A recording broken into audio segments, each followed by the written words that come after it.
മാമോദീസ കൂദാശ അതിൻ്റെ പ്രത്യേകതകളെപ്പറ്റി കൂടുതലായി നിങ്ങളെ ഓർമ്മപ്പെടുത്തേണ്ട ആവശ്യമില്ല.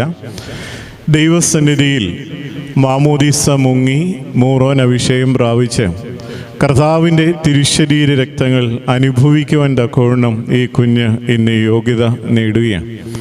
ഒരുപക്ഷെങ്കിൽ നമുക്ക് തോന്നിയേക്കാം, മറ്റു ചിലരും ഒക്കെ നമ്മളോട് പറഞ്ഞിട്ടുണ്ടാകാം, ഈ കുഞ്ഞിനെ ഈ ഒന്നും അറിയാത്ത ഈ പ്രായത്തിൽ മാമോദീസ മുക്കേണ്ട ആവശ്യമുണ്ടോ എന്നൊക്കെ ചോദിക്കുന്നവരുണ്ടാവാം.